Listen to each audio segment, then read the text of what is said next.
Au nom du Père et du Fils et du Saint-Esprit. Amen. Mon Seigneur et mon Dieu, je crois fermement que tu es ici, que tu me vois, que tu m'entends. Je t'adore avec profonde révérence. Je te demande le pardon de mes péchés et la grâce de faire avec profit ce moment de prière. Ma Mère Immaculée, Saint Joseph, mon Père et Seigneur, mon ange gardien, intercédez pour moi. En lisant l'Évangile et en le méditant, nous contemplons Jésus qui prêche aux foules, qui va en Galilée, qui va en Judée, qui se déplace à droite et à gauche. Et on peut se dire, mais Seigneur, comment est-ce que tu faisais pour vivre, tout simplement? Avec quelles ressources tu vivais?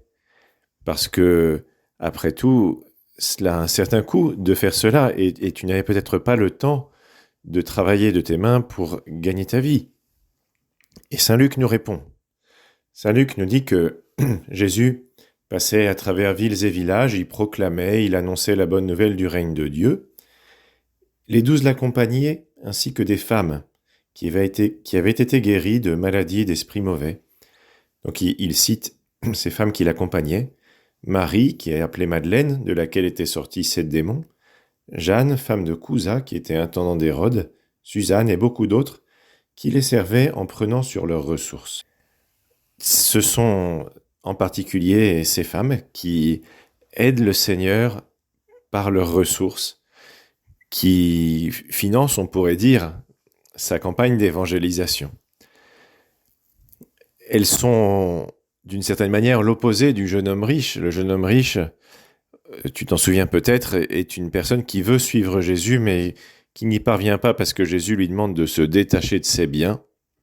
Et lui n'ose pas parce qu'il en a beaucoup et il se demande ce qui va se passer s'il les donne.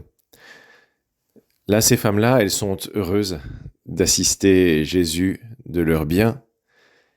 En réalité, elles ont bien compris ce que c'était que la véritable pauvreté. Elles ne sont pas forcément pauvres matériellement, et même peut-être certaines d'entre elles jouissaient d'un certain confort. Par exemple, Jeanne, qui est la femme de l'intendant d'Hérode. Mais elles se servent de ces biens matériels qu'elles possèdent pour faire du bien. Voilà à quoi servent les biens matériels que le Seigneur nous donne, c'est pour faire du bien.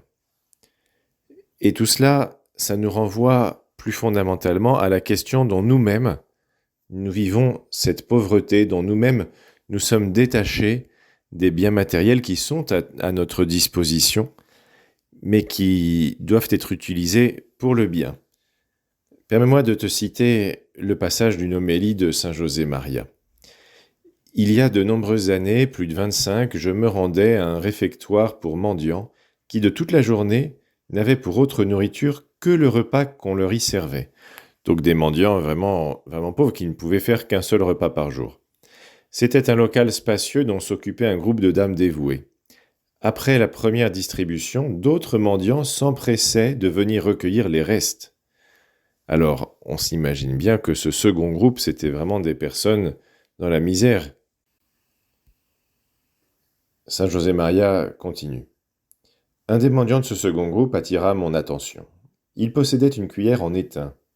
Il la sortait précautionneusement de sa poche, la regardait avec avidité, avec délectation, et lorsqu'il avait terminé de savourer sa pitance, il regardait à nouveau la cuillère et ses yeux semblaient crier « Elle est à moi ».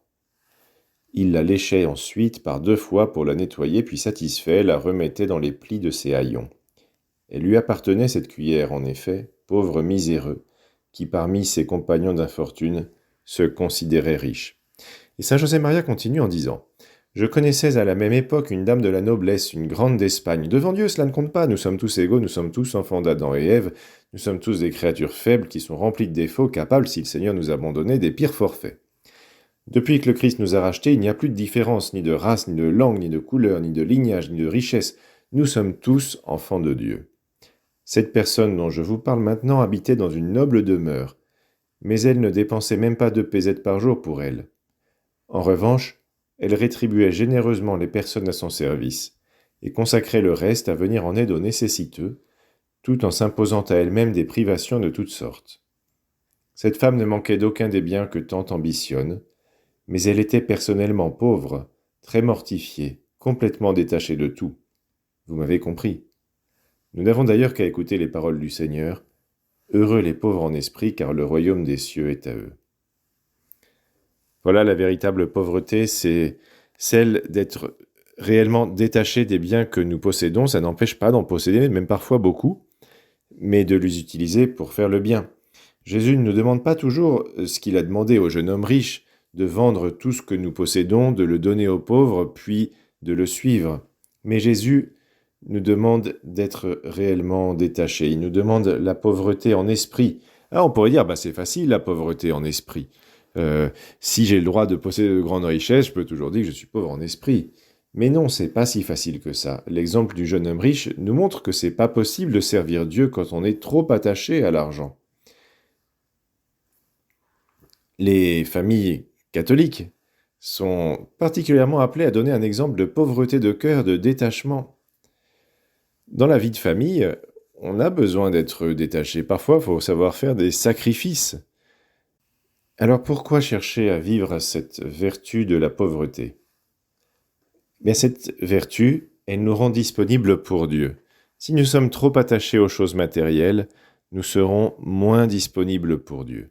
Saint Augustin dit « L'orgueilleux cherche la puissance terrestre, tandis que le pauvre en esprit recherche le royaume des cieux. » La pauvreté en esprit, ça nous donne une vraie liberté. Ça nous permet d'aller vers les biens éternels, d'être moins sensibles à l'attrait des biens matériels. Jésus renonçait parfois même à se reposer quand il voyait une personne qu'il pouvait aider, et il demande à ses disciples de faire de même, de savoir être détachés de ce que légitimement nous possédons ou que nous pourrions posséder pour nous occuper des autres. La vertu de la pauvreté, elle va se traduire par une vie sobre. Alors bien sûr, on vit comme les autres, on vit comme les personnes qui ont le même niveau de vie, on pourrait dire, comme nos collègues de travail par exemple, mais c'est toujours possible de faire preuve d'une certaine sobriété dans notre mode de vie. Et chacun pourra voir avec le Seigneur dans la prière. Chacun verra ce que Jésus lui demande. Mais il est certain que le Seigneur nous demande à tous de faire des efforts pour être plus sobres, plus pauvres en esprit. Saint José Maria disait que quand la vertu de pauvreté ne coûte pas, c'est qu'elle n'est pas bien vécue.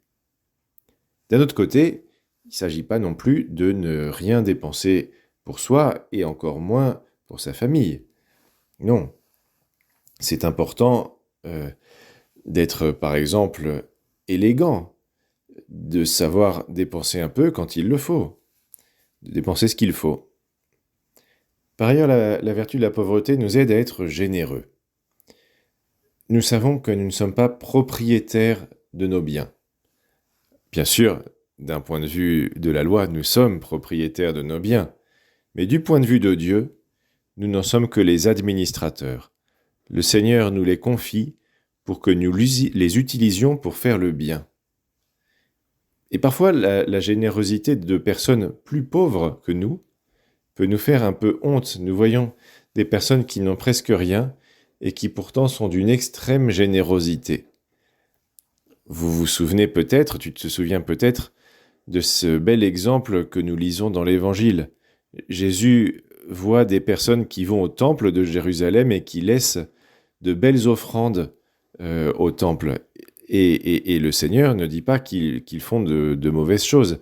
Mais juste après vient une pauvre veuve qui ne laisse que 2 piécettes dans le trésor du temple, et Jésus dit « C'est celle-là qui a vécu la vraie pauvreté, qui est vraiment généreuse, parce que elle a donné tout ce qu'elle avait. Il lui reste plus rien. Elle a donné tout ce qu'elle avait pour vivre. C'était très peu, mais elle a tout donné. » Alors que les personnes riches qui ont donné beaucoup plus d'argent auparavant, elles n'ont donné que leur superflu. Alors qu'elle, elle a donné vraiment ce qui était nécessaire.